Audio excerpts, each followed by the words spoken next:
Hello and welcome to dotEXE, a saving content podcast. I, Eric Acosta, will be your host for today for episode 10. Today, my guy in the chair is saving content's own Ed Acosta. Howdy.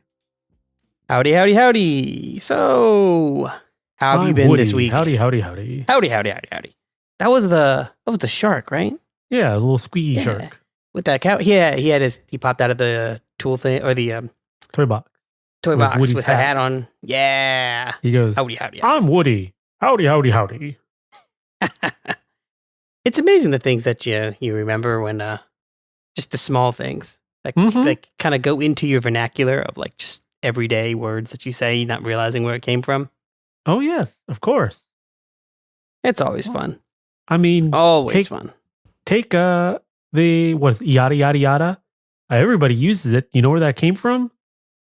I You know think an what? episode of Seinfeld. No. Was it? I think so. I don't think they got it from somebody. I'm pretty sure they came up with it. Wow. I've always just that's always just been like, it is what it is, right? That's been there.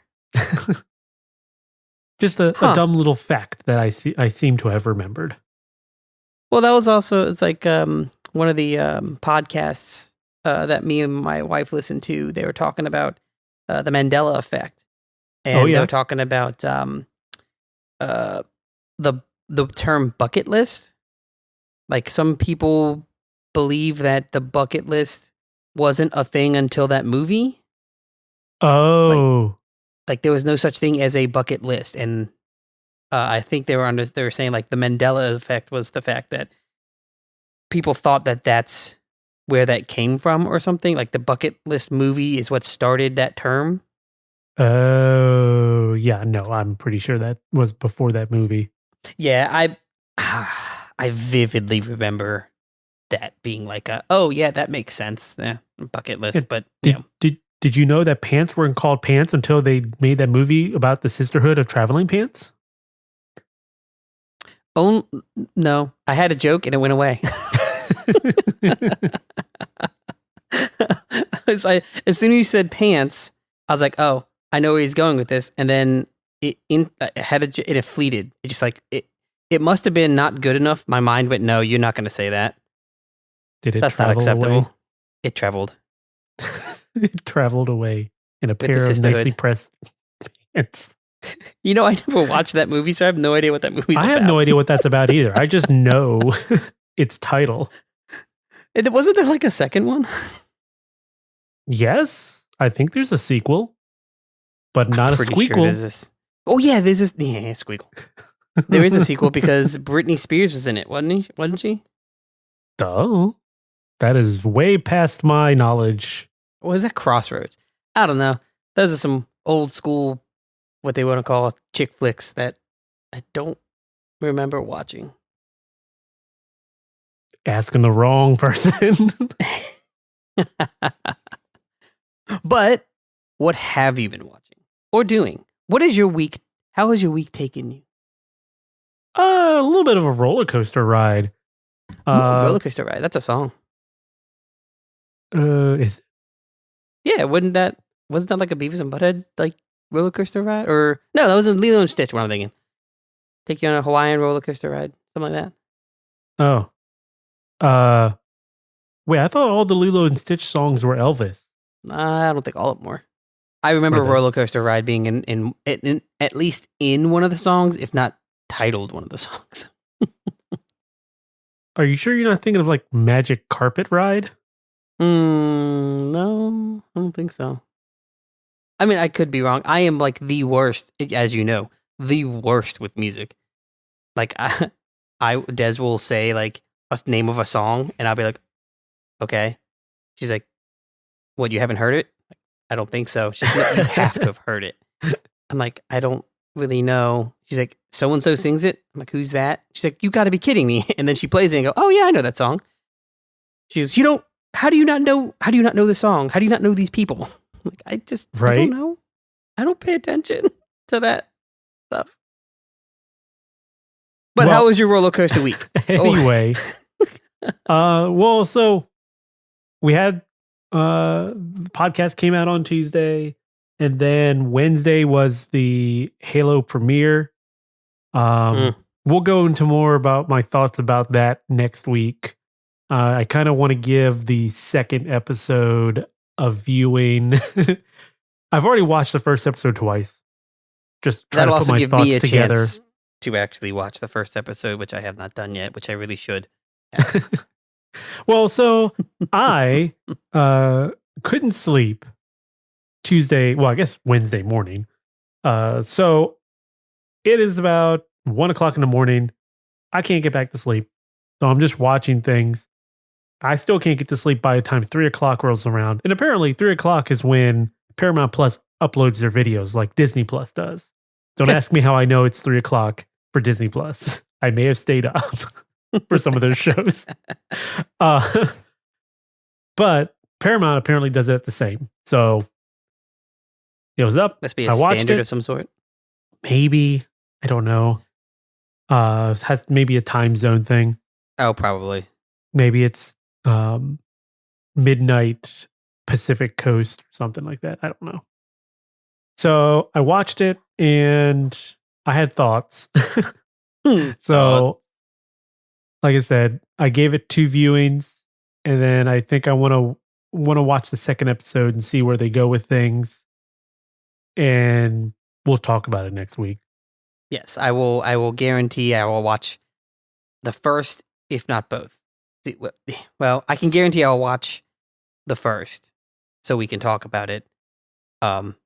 As long as it isn't bad. I don't know if I've talked to you about my movie and TV preferences on like how I watch them, but I don't. I give like an hour-long TV show 15 to 20 minutes. If it doesn't grab me in 15 to 20 minutes, I will shut it off and never watch it again. Okay, And well, movies, same thing. But we go by that logic, then we'll say the first half of the first episode is pretty action heavy. So if anything, it'll have your attention because of that. Maybe not so much the first 5-10 minutes. There's some like dialogue and everything they got to get through. But after that, it's like just stuff is happening until like the halfway mark. Kind of almost to like the first commercial break if you're watching it on the ad-supported version. Actually, now that I think about it, does Paramount Plus even have a non-ad version? I think there's only one price and it's with ads. I think you're right. That's a good question, actually. I don't, because I've only had Paramount plus the free stuff, so I don't really know specific. I haven't paid for it. Yeah, but I mean it's $9.99, I think. $9.99? Or maybe it's $8.99. It's close to, if not the same as Disney Plus. I also don't pay for Disney Plus because that comes with my phone plan. There you go. That is the only reason I have Disney Plus. Well, since we're going to table Halo till next week, what about your week? How did your week go? My week pretty chill. Found that me and my wife and the fam have been playing a lot of the Switch because of Arceus and Kirby that came out. Kirby. My youngest, Maris, is super into that. She really likes playing that because she can play. Yeah, and the biggest thing is because she can now play a game with her older brother and her sister and mommy and daddy and keep up, right? So she's able to get the kind of the dual joystick-esque feel. She's also been able to translate that into now she's able to play the Sackboy game. Far better because she understands platforming a little more because of that Kirby game. So in Kirby, is she taking control of Kirby and forcing you guys to play the Waddle Dee? Yes, of course. She wants the pink Kirby, as she says. Pink Kirby. The and pink everyone else Kirby. has to be pink Kirby. Everyone else has to be the orange one. I think she calls it orange one or orange round or something like that. Orange round. Yeah. So Sure. I mean, the little orange Kirby like. yeah. Well, and when she says those kind of things, I try to correct her with proper names as best as we can. But Right. yeah. So since she's been playing that a lot, and Keegan, my oldest has been playing it too. There's only one Switch that has it on there, and it has been going around, between them. And so when that's being played, Des can't play Arceus. Right. Arceus is out of the count. Has been tabled. Until I went ahead and bit the bullet and said, fine, I'll get a third Switch. My daughter has one. My middle daughter has one that is the light. Yeah, so it can't be on the TV, but she usually watches YouTube or whatever with that and plays like what is it? Minecraft and the squid one. I can't remember what it's called. Oh, Splatoon, that one. On that. So I went out and went in online and found Best Buy had a white OLED Switch. Pretty and fresh. Purchased that. Freshies. So purchased that, picked that up, and funnily enough, put it next to I put it next to my underneath the TV on the right side just because it fit better there, but I put it ended up being next to my PS5. Right. And I made the joke, and my wife we talked about it, and it's like, it looks like a baby, like the baby brother of the PS5 because the colors Right. are like identical. The white with the crisp, I guess piano black is what you would call it. I have a thing for the white color on consoles. I always gravitate towards the white color if they have it as an option when it's released. I was always a black and like a flat or a matte black color with chrome. Like I like that, like, or with like a neon light, something like something bright but as an accent. I actually do like the white with the piano black now. But if it was all black, I would prefer the all black, like PlayStation 5 or the Switch. Well, so my Switch, just the launch model, I went with the gray one because I don't like how it's not symmetrical. I don't like blue on one side and red on the other. Either give me all blue or give me all red. I don't want one of each. Talk about hurting me when we got that. I was like, is there like a skin, and then like a skin or something? And I looked at that and I was like, that's way too much money to put into that. And I'm like, well, maybe I'll just buy same color controllers. That was a whole lot of no. Yeah, they're like $80. $80. People complain about PlayStation and Xbox controllers at like 60 and 70, yet the Switch controllers are 80. Yup. That's ridiculous. Controllers are not cheap. No. And I get it. They definitely have far more than they used to have in them, like the Switch Joy-Cons have the NFC and the IR and the rumble. Like it's all there. I get it. There's tech in there, but at this stage, rumble and IR at minimum are so basic that they don't cost that much to put into stuff. That technology is not new anymore. Oh, but it's HD rumble. HD rumble localization per button. But got that the Switch, and it's fine.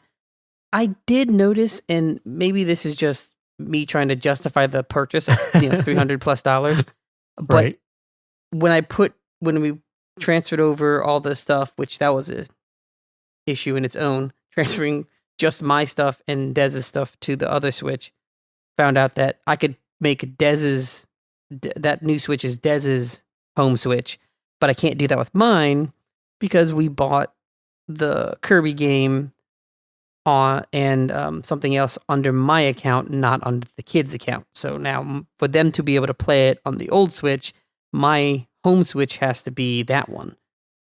And then I can play Arceus on the other Switch because Des owns it. Right, because Nintendo ties an account to the console or something. The games are tied to an account now when they used to be tied to the console. The games are tied to an account, but the account has to be played on the home Switch. You're right. So you can't log into somebody else's Switch like you can with like an Xbox or a PlayStation. You have to transfer your account over to that Switch. Right.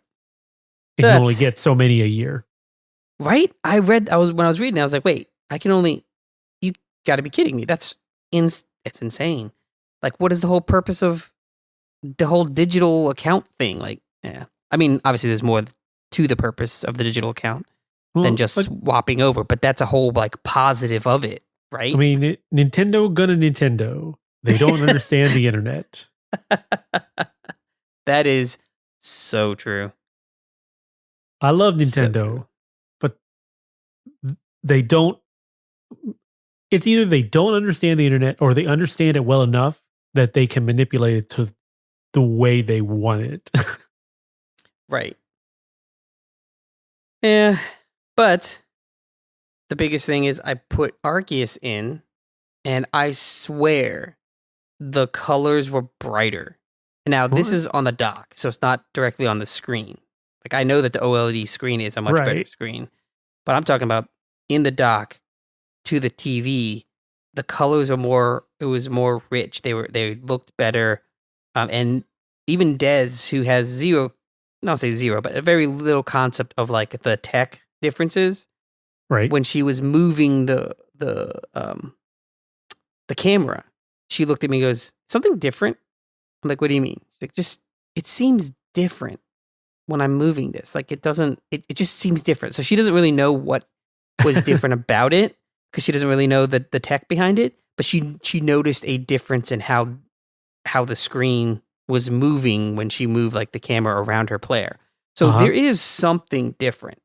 And I changed no difference on the setup for the TV. And actually, it's the same Nintendo cable that it comes with. So I use that HDMI cable that it came with, which I don't believe is a 2.1. I think that's still a 2.0 cable.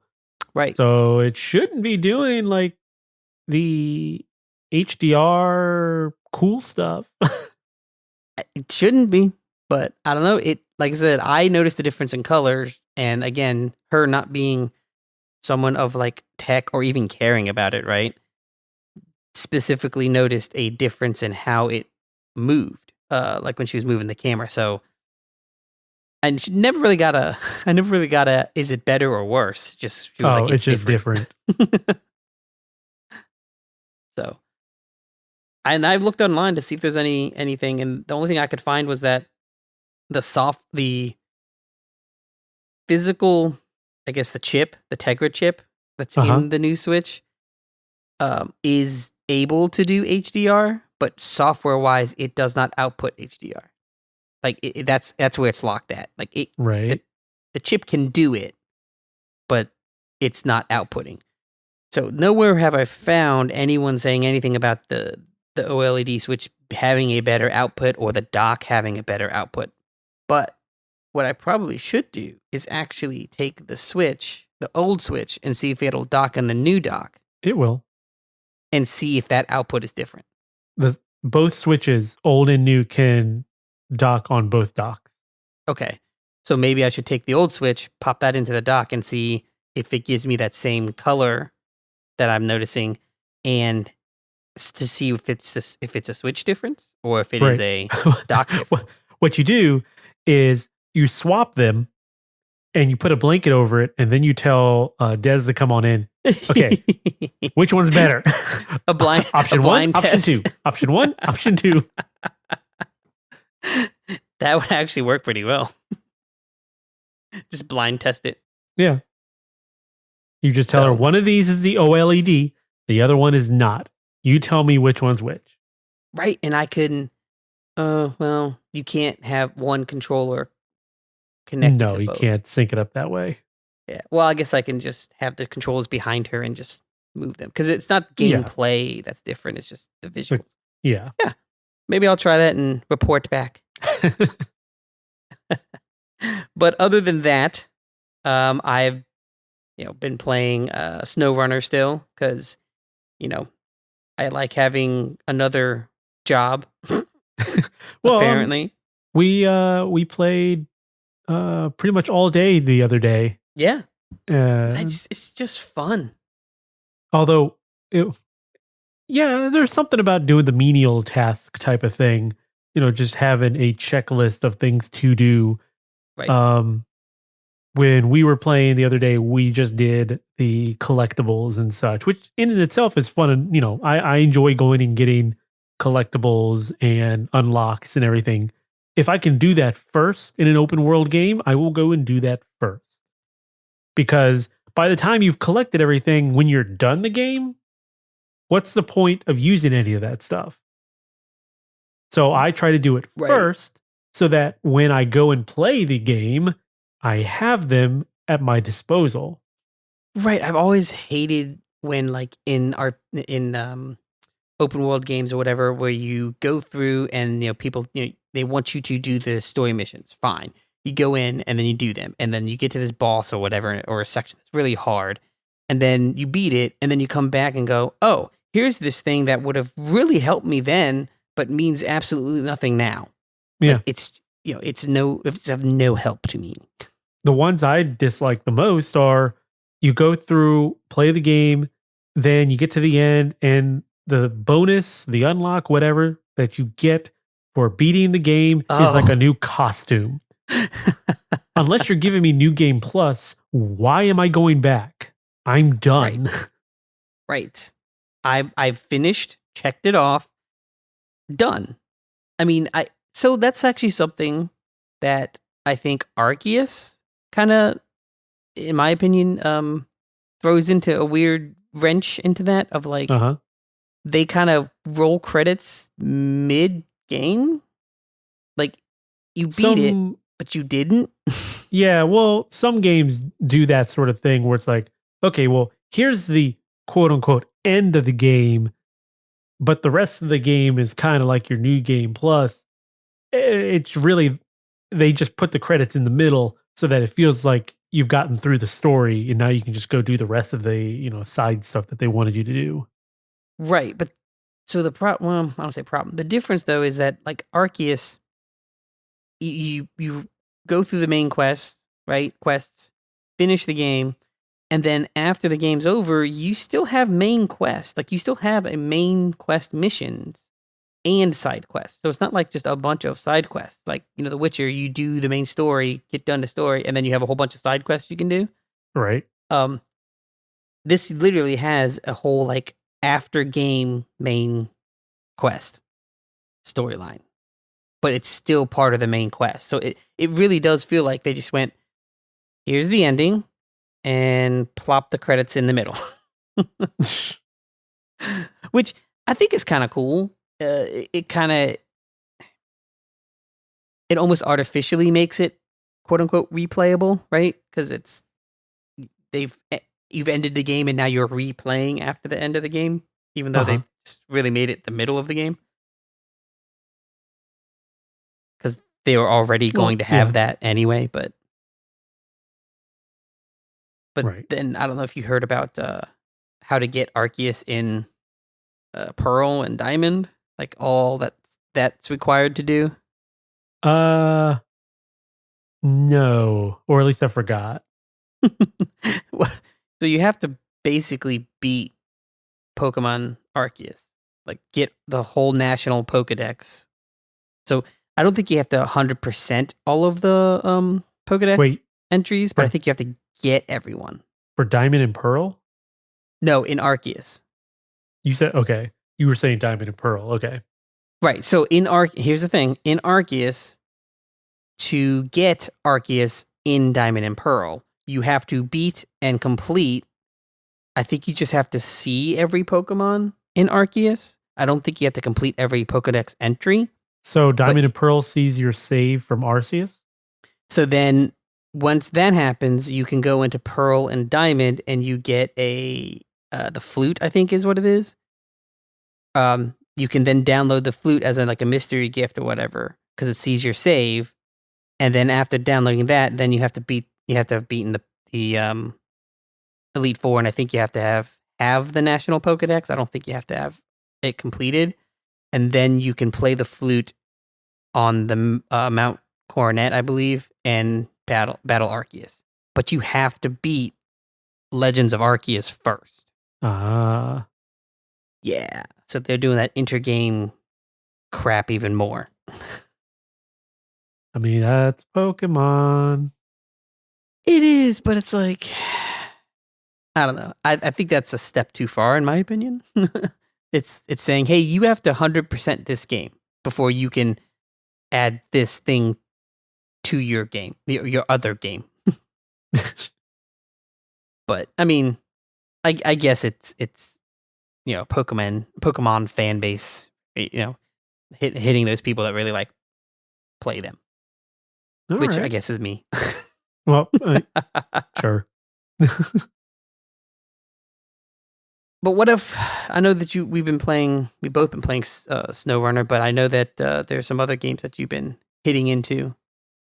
Yeah, so I mean, GTA Online for the PS5 and the Xbox Series X came out, and I've been enjoying that every so often while I'm until you choosing kept getting what to blown play. Yeah, so like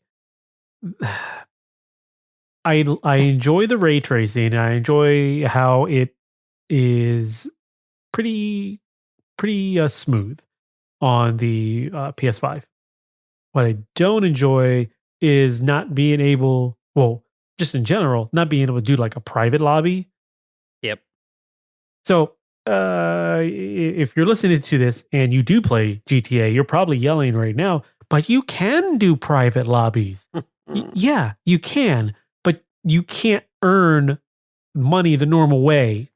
You can only earn money in like certain small missions. Yeah, you can barely do anything. Like if you want to go do a CEO or a heist, or if you want to go do one of the motorcycle club stuff, nope. They lock you out of that if you're doing a private room. So you have to play in a public lobby. That is how it is online. I mean, on PC, it's just that we have so that's what I'm getting to is on the console, there's not so much in the way of modders, which is good. But there's a lot of griefers. That's not good. And you can't go play by yourself. So you're stuck just being annoyed by people coming and blowing you up with the Oppressor Mark II. It's a flying bike with missiles. Yep. So your only recourse is to leave the lobby and join a new lobby and hope that there's not a bad person in there. At least on the PC, you can do a workaround where you basically suspend the online client on your end, and that basically acts as a disconnect. And your character's still in the game, but when you go to reconnect it, it puts you into a lobby by yourself because you got disconnected, quote unquote. So now, if you have modders, if you have griefers or anything bothering you, you can basically just kick yourself out into a new private session that's not private. And there is a way to do that on the PS5 and Xbox, but there's two ways, but they're both not easy. One is to change your settings, your I can't remember what it's called, MTA or something setting. So basically, it forces the network, the out network, to like limit your throughput. So then it's always quote unquote bad, but enough where it'll play the game fine. Like you won't see any degradation in like gameplay from the network server, but you won't be a good host is kind of how it works. But you have to change your overall settings for your router for that. But you wouldn't be able to play with friends. But you wouldn't be able to play with friends. The other way is to, when you start the game, get into it, Then you unplug your Ethernet Of course. from the console for a few seconds, and then plug it back in. But then that it requires you to. It's the same thing as if you were doing it on the computer with the task manager and everything Uh-huh. by suspending, but you physically have to get up and unplug and replug. So you're getting up a lot. Mm-hmm. Yeah, So so it is much harder. So trying to enjoy what I can with that.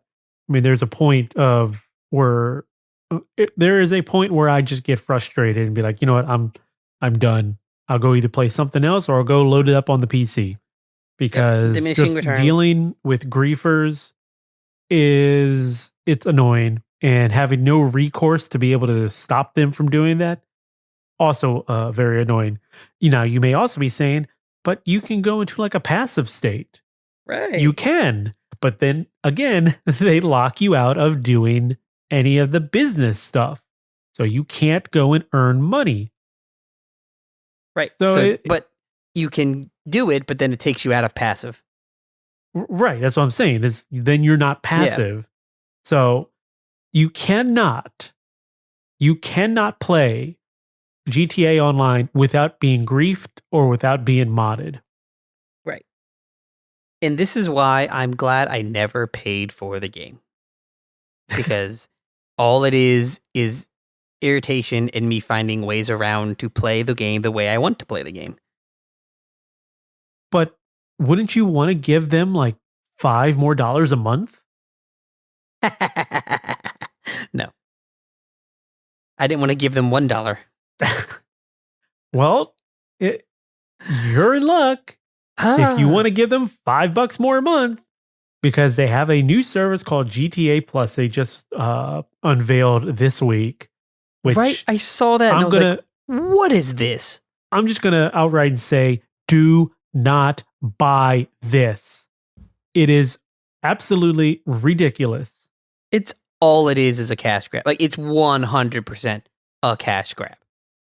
And everything that's in here is, okay, let me start. It's just not good stuff. And it's stuff that will end up probably making the experience for non-paying members annoying in the future. So they will give you $500,000 in GTA cash automatically. I think that's every month. Right. Yep. If you know GTA, you know that's like pennies. That's nothing, especially monthly. So you're paying $5 for that. Great. Then you've got a bunch of Hal's Special Works, which is the new car tuner for the next-gen console stuff. He's got special vehicles that you'll be able to purchase before non-Plus members will be able to do so, in like special tunes and liveries and things like that. You'll find that there's also some bonuses, like if you're familiar with the LS Car Meet, you have to buy a membership to be able to do some of the stuff in there. Well, you get that for free with the GTA Plus. So if you already bought it, they'll reimburse you. And then there's like a few bonus things. Like if you own a yacht, one of the yachts gets an upgrade for free. You'll be able to get some clothing for free that you wouldn't normally get. And then in the future, you might find that you have access to certain buildings that you wouldn't have normally gotten, or you might have missed out on. Same goes for like certain jobs, and you know how each week they have bonuses, like there's a 3 times or a 2 times bonus on whatever missions they've got running that week. So the thing that I would be worried about here is, okay, now they got this premium subscription plan. Those 2 and 3 time things will end up getting folded into just the subscription plan, so that if you want to get the bonus, now you got to pay them $5 a month, or $6. I forget if it's $5.99 or $4.99. I Um, think it was $4.99. I could be wrong. and then what's to say that in their next update for online that, okay, well, here's the building and everything. Well, if you got Plus, you can get it right now. But if you don't, then you got to wait. So, There's nothing to say that they wouldn't, and right. it's Rockstar. I wouldn't put it past them. It's dumb. Don't buy this. This is what I was talking about last week of like, uh, don't invest in this kind of stuff, and they won't make it. Well, If people don't buy it, they will go, "Oop, that was a flop. Let's not do that again, or let's not do that same thing again." that's not Take-Two's way. Take-Two's way is we're going to do it. If you don't like it, tough luck. If you don't actually spend money on it, we're shutting everything down. Well, Because that's it. I mean, shut it down then. Like that's the thing that people have that's to what be happened okay with. to. Well, that's what happened to Red Dead. You know, they tried to do their stuff, their nickel and diming in Red Dead Online, and just it wasn't as popular as GTA, and I'm sure they weren't making as much money off of it. And because of that, it is pretty much an oasis out there right now. Right. There's not any updates. There's no communication from Rockstar about it. It's just kind of sitting there dead. Red Dead. But I mean, that's the thing is that we consumers have to be okay with letting that stuff go, because what's the other end of that? Supporting, putting money into something just so you can have the base game to continue to play, like paying into a subscription that you don't want or need or care about in hopes that the developer slash producer, publisher, whatever, is going to then make it right. Like, we have to be okay with going, then no, if you're not going to make it right, we don't want it at all. And just, be with whatever they decide not to make it, they decide not to make it anymore, or not support it or whatever. You almost have to be okay with that now. Because you got to show, we as a consumers have to show the companies with the money that we don't want it. We don't want these subscriptions for all this stuff. We don't want these microtransactions for all this stuff. And show the power. Who has the power? We got to show who has the power. Is it the consumer or is it the game companies, developers?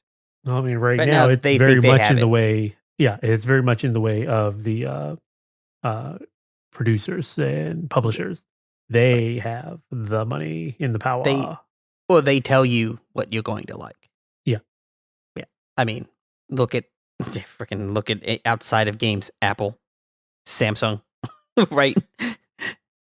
They tell you don't need headphones. Yeah, headphone jack? Why do you need a headphone jack? Just use this one that you also use to charge and to do this.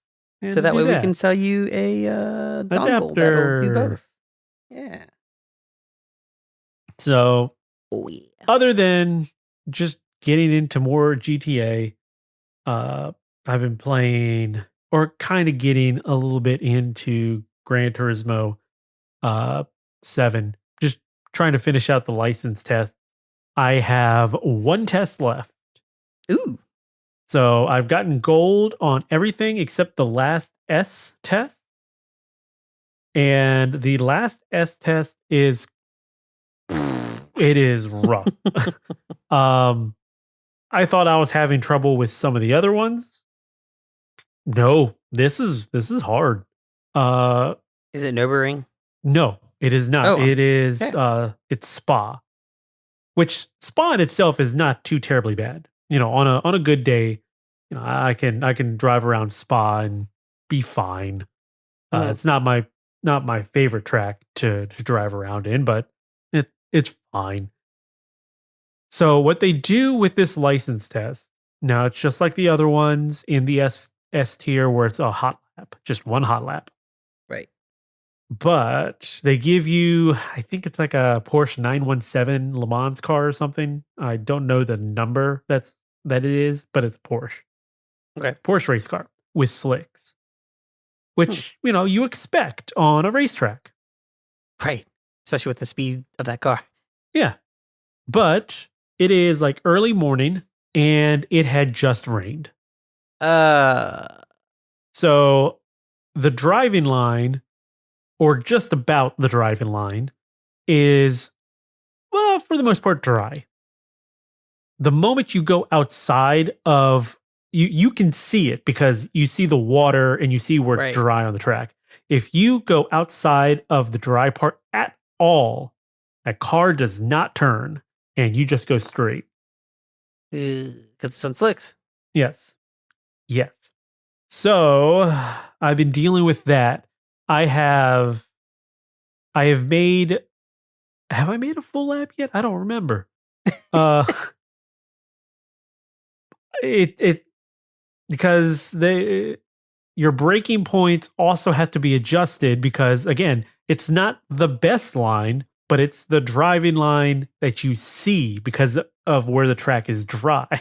Right. It's the one that apparently is either what they intend you to do or it is where quote unquote other cars have driven. Right. So that's been rough. I'll get it. I'll get a gold. It's just going to take a while. It's gonna take Uh some time. and then after that, I think I'm going to go do the missions and in between probably finish out the cafe book. But like I mentioned last week, after that, I might just be done with the game.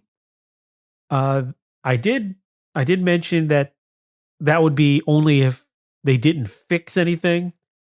So this week they Yamauchi comes out with another like to the fans kind of note to Right. talk about upcoming changes that they are looking to make in April. Some are good, and some of it is not enough. So I would say most if it's not enough. I'll just go down the list here. So the rewards in events in the later half of the world circuit will be increased. They state like by 100% on average. So Hmm. well, we'll see which ones actually, get boosted up, but it is in the later half. The high rewards for clearing the circuit experience in gold and bronzes will get boosted. There's going to be an increase in rewards in online races, which I found out. I've not done an online race yet, but I was reading when I was reading these articles about this particular thing. One of the people who does do online races was saying how much they earn by doing a full lobby race, Hmm. and apparently it's only like $30,000 to $40,000 credits if you What? win. That's garbage. Who thought that's okay?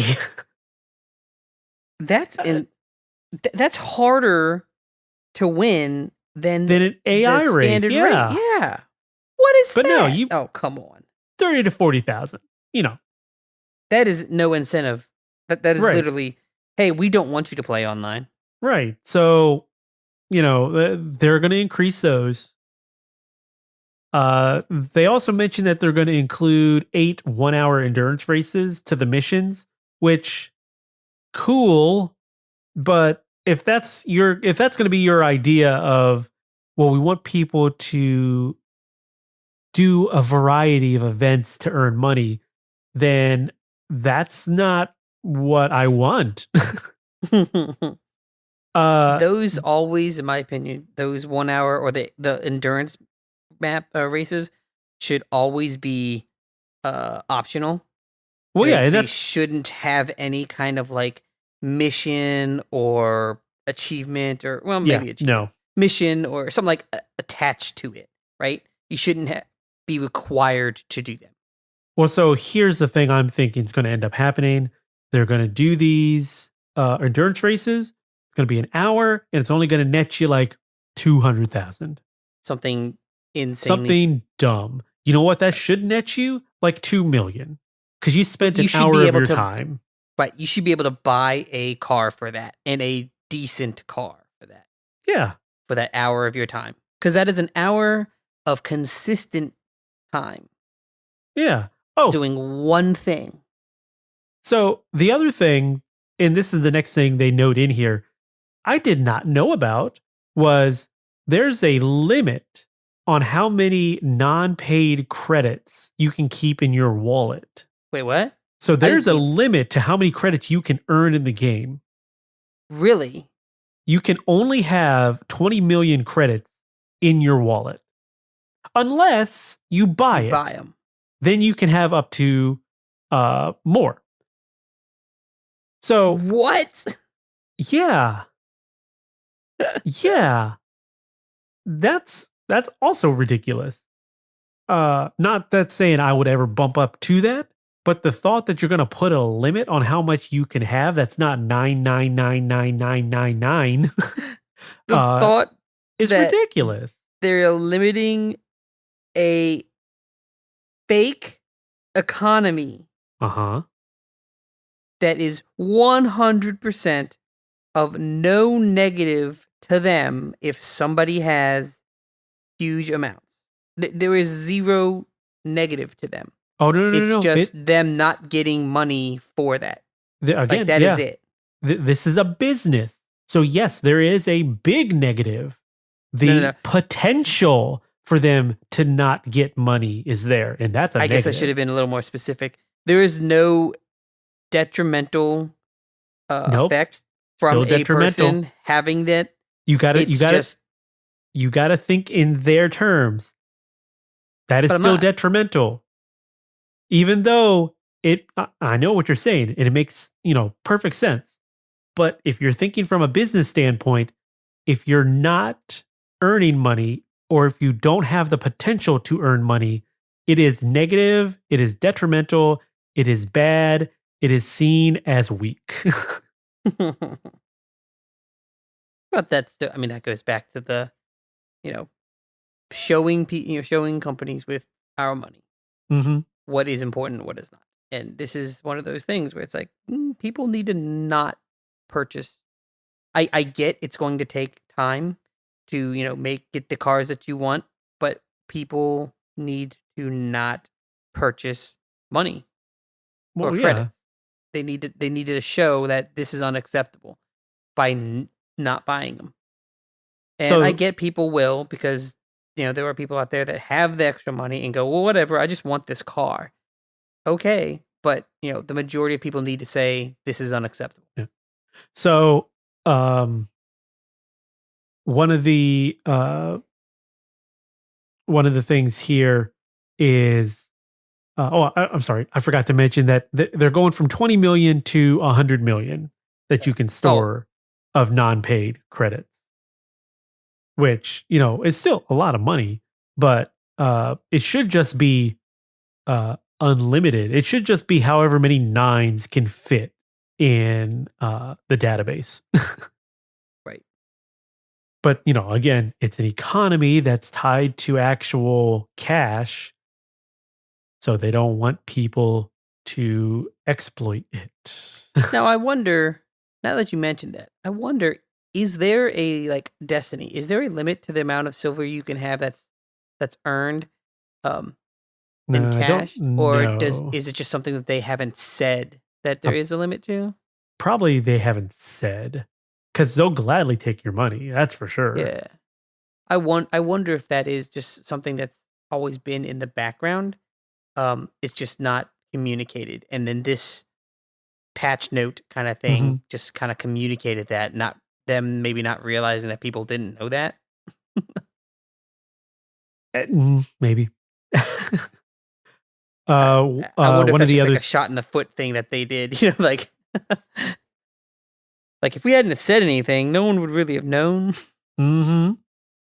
But one of the other things they have here for next month is they're going to increase the quantity of used and legend cars that are in those respective car lots at any given time. Which the used car lot it's small. I mean, I think it was okay as long as the cars rotated out enough, but they don't. Don't. So instead of just rotating them more often, they're going to give you more in the car lot, which fine, whatever. But you should be rotating those out more often. Then the legend cars are, I think, 6 at a time. It's not very many. So if they're going to give you more, that's fine. But again, those are like really expensive too. So Yeah. Now that's just for April. What they're looking to add in the future. Now these are near term is what they use. So Right. near future, but not necessarily anytime soon. Okay. Just near future. These are ideas we have, but Right. no timeline. And this is actually the first time they mention the words live service. Yeah, I saw that. I was like, oh, okay. So they definitely plan this to be live service. Yes. They want to increase the payout value of limited time rewards as they develop a live service. Or the live service. Not a, yeah, the. That was very telling in that, I think. Well, let's see. Hold on. What are their words? Increase the payout value of limited time rewards as we develop as a live service. So and as a, pretty telling that they see GT as a live service game and not a single player game. Right, which makes me think their intent with GT7 is to basically be a GT7 for a long time, or a longer time, in live services for as long as they can, before GT8 even is even thought of. Until they can't make any more money off of it, and then they'll shut it down. Because it's an online-only game, apparently. Right. And that was my fear with GT Sport. Because they started that stuff with GT Sport. Like, not necessarily exactly how it's going now, but they did a lot of it, like, you had to be online. There was a lot more online play requirements to get like a full play out of that game.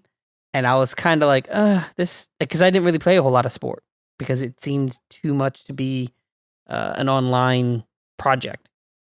Yeah, I didn't play any sport because it's online focused and I didn't want to play online. Yeah. I got that. I think I got that for like $10 at a GameStop bargain bin. So sure. I don't even think it was $10. So yeah, they got that.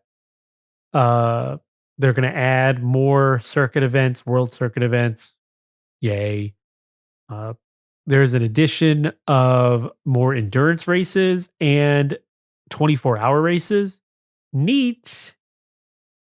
But those 24-hour races, if you do one, they better be paying upwards of like double-digit millions. Easily. Something about an online time trial and doing rewards for that, which aren't they already doing online time trials with the records that they're already keeping? I thought. I guess maybe they're making like official time trials or something. It's like, okay, well, maybe this week we're doing a time trial at Tsukuba. Everybody get your fast times in. Yeah, probably. They're actually rolling out like event setups or something like that. Yeah. It also says something about awarding rewards according to the player's difference with the top rank times. So probably tiered something. And then they're going to make it so that the cars can finally be sold. Yeah, I saw that and I was like, okay, but see, that's such a minor thing, right? Should have been there from the beginning. But again, it was I'm pretty sure it was in the description at one point for the game, wasn't it? Like that was a whole deal. It was like it was in the description as being able to sell, and then when the game came out, it was couldn't. Not. So maybe, I don't know, but it should have been there from the start. Yeah. Not being able to sell cars is an obvious move that they don't want you to earn extra money. They want you to buy extra money. Right. Because you can win doubles, right? You can. Yeah, I already have a few doubles. Yeah, so it's like, what do you do with that? Just leave it in your garage. I mean, at this time, that's all I'm doing is leaving it in the garage. It's just Mm. like, what's the point of getting rid of it if you're not making any money off of it? It's just going to sit up there and take space in your garage, which I'm pretty sure I don't remember reading it anywhere or seeing it anywhere, but I bet you there's a limit to how many cars you can have in your garage. They're good at that, and I hate that. They are very good at like, we have 1,200 cars in the game, but you can only have 800 or something, absurd like that. Yeah, until they put out a special item you can buy with real world money to increase your garage size. Yeah, like Pokemon Home. Yeah. But see, this is where updates, like gaming updates, like there's that like double-edged sword. It's good and it can be good and it can be bad. But is it, I mean, in the long run, in my opinion, with what the question we're going to pose here today is it hurting games being able to update on the fly? Is there downsides? And are the downsides more prominent than the ups? So what is your thoughts? Because I think I'm going to be opposite of what you say. Personally, I think updates do more to hurt gaming releases. On the fly updates or day one updates do more to hurt gaming releases than they do help them. Not necessarily because of the update, but because there's that safety net of like, well, we can patch it later. Get it out for the what do you call them? The board or the investors or whatever. Get it out on time so that they have their cake, and then we'll fix it later in updates because the gaming community will just accept that the game is broken right now and will be fixed at a later time. So And I think it's hurting. I understand that point of view. But on the other hand, a game is going to ship as best as it can be at the time. And, you'll need that extra time to be able to fix some things that come across. Games are never going to go back to not being able to be patched. Right. I fully understand that. There will always be, because we have that technology, Right. there will always be that ability, which now I think is a good thing in that sense. The ability to patch small glitches or whatever.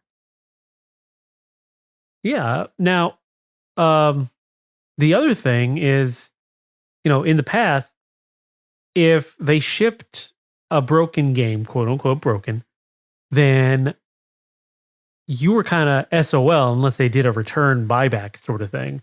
And you had to wait till they did a new run of cartridges or discs to be able to get a corrected version. Right, because once it's gold, or I guess they call it went gold or going gold, that meant that it was on the disc and it was out, and then they had to tell the company, Sony, Xbox, or Microsoft, or Nintendo, hey, we're aware of this glitch or there's these issues. These will be fixed on the next run. Yeah.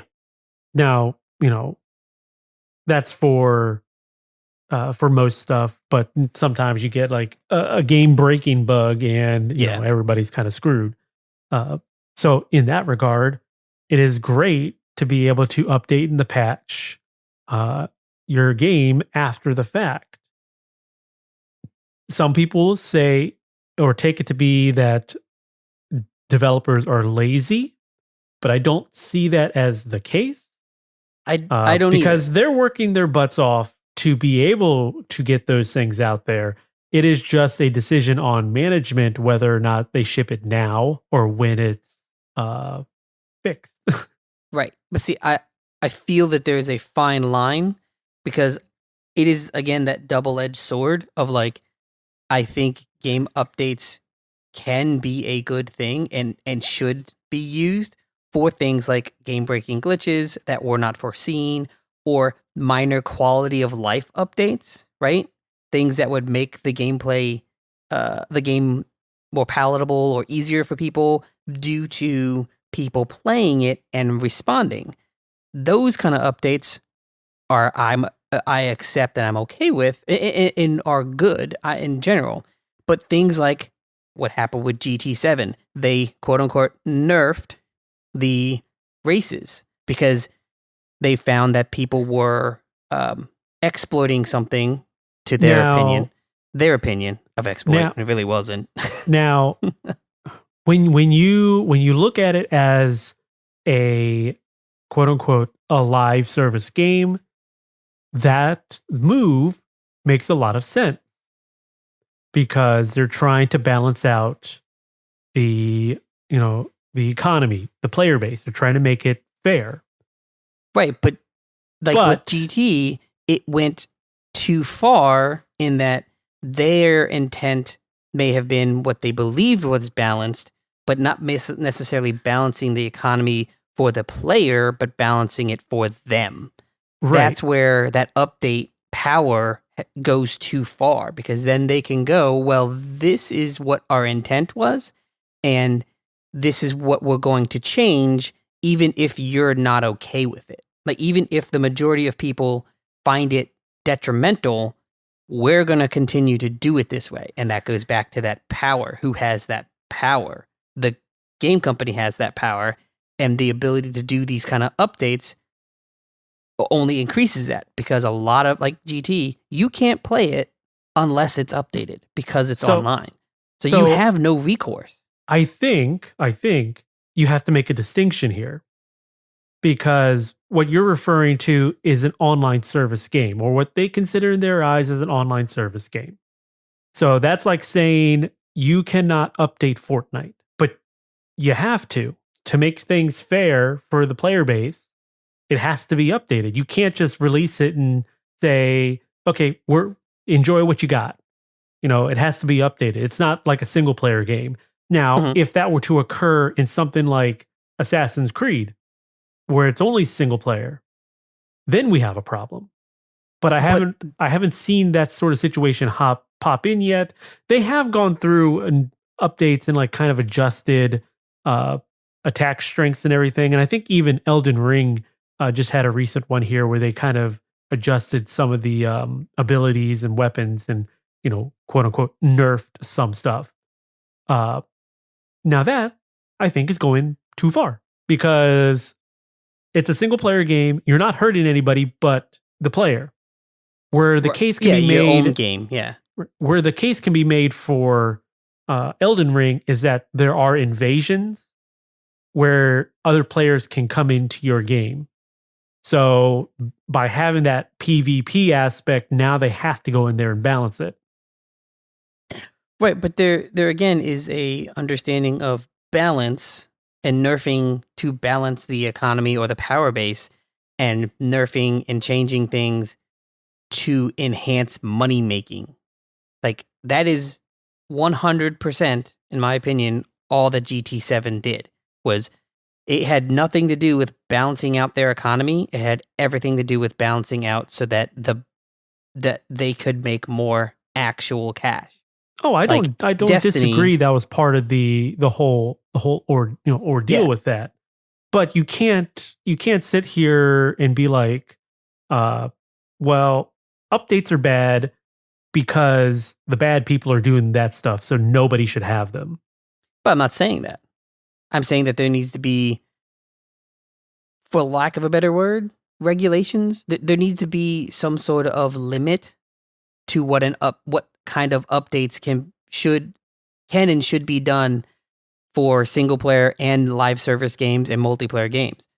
The balancing updates are necessary for multiplayer games when it's, PvP, where this gun is obviously overpowered. Yes, you need to balance it. But things like, well, you're earning too much in-game cash or in-game credits, so we're going to nerf that a little bit so that way you get enough, but maybe you want more, so you're going to buy it. That's where that line has to be drawn in the updates. I don't think updates are inherently bad and should not happen, but I think there needs to be regulation or just a morality, right, put into it to say that this is more than an update. This is cash grab. This is a way to funnel players into something else because we weren't able to put it in before, or the player base figured out a way around our initial funneling system. I don't disagree That's not either. an update. Yeah, like it would be pie in the sky wonderful if, there was some sort of governing body or regulation That could even from do that. well, yeah, regulation in the gaming space, whether it's console manufacturers or whether it's like ESRB type of stuff, to be able to put, caveats and limits and things like that on these sort of things. But there never will, because everybody who has the control to do that type of stuff makes money from all Off that of stuff. it, right? So as a player, you're just stuck with whatever. Right. But see, me as a player, I would rather be stuck with a game that's unbalanced than a game that I'm being told I have to pay more to play. I would rather have a broken, unbalanced game than a game where I'm funneled for me to continue to play, I have to pay. Mm-hmm. Yeah, I'm not going to sit here and say that, I would play a game that asks me to keep paying and paying and paying. But you have to take the good and the bad. As much as, we both sit here, we don't like the way that a lot of the update discourse has gone, or the way that publishers are utilizing updates for games to funnel people towards paying something, or locking content behind paywalls. It's just, that's the way things are. And to be able to get those patches that fix things properly, to be able to get the free updates to a game for new content, to be able to get additional content that you may have to pay for, but additional content that expands a game's world or a narrative or something. You take the good and you unfortunately live with the bad. Because again, True. you're not going to end up having somebody out there to be like, well, you can't release a game on our console unless you make sure that you're not doing this after the fact. And you can't have, Microsoft or Sony out there being like, well, we see that you've got this update and it'll break the game's economy because now you're asking people to go and buy, let's say currency for your game to be able to actually play it. We can't have you do that, so we're not going to let you do that. The moment they do that, they're just going to jump ship to the other console. I get that, but also, we already are with the terms of services, right? And the data collecting of all of these games, we already are trusting that these game companies and console makers are doing the right thing with our information, right? It's the same thought process. We're trusting these companies to do the right thing with our data. Why can't we also trust them? Why can't we also require them to have the same trust with these updates and how they're maintained? Like, it would not be a step too far to assume that, or to think that say Sony, we'll just say Sony as in general, not because it's any better or worse, but Sony should be able to say, no, that's a bridge too far. That's a step too far. This is not helping the consumer. Just like they would with the data, we trust them not to sell our data without our permission. We should be able to trust them to look out for their gaming community that they are catering. Now, granted, GT, the sad part about that is it's a Sony product. So that already looks bad. But I liken those two things being the same. We're trusting them with data, personal data. Why would we not expect that same level of trust and reciprocation of, that they're not going to do something and they're looking out for us with the game updates and Yeah. how they're being used. Yeah, because you expect that when you purchase a game, you're going to be getting it's a contract. I'm getting this item that you have sold to me, and then to change it after the fact is a little deceptive. Very So deceptive. I get it, Yeah. but that's just the reality of everything. Just Right. like like you're And saying with the the having the personal information. For as much as we want to believe that they're not using our personal information for not nefarious, but for monetary Money gains. means, it's They are. just always weird how whenever you hear people complain about, hey, I just signed up for this new thing, or I just bought this one item, now I'm getting ads for this or that that's related to it or not related to it in the email box that I use to sign up for said item. So, I mean, I've gotten in the days of buying or downloading Snowrunner from Game Pass and getting the Switch, I have gotten in my email and on my phone the news story thing that you can slide over to do top news, whatever. I've gotten more OLED Switch news and Snowrunner news than I've ever had. As in, I've never had Snowrunner news, and I almost barely ever had any Nintendo news because I just didn't play Nintendo. But I use my email, the same email that I use for my phone, right? The Google phone, or right. the Google, the Android, that I use to sign up for Game Pass and buy the Switch. Obviously, they are selling information. Yeah. I mean, whether it's, they're probably not doing anything illegal.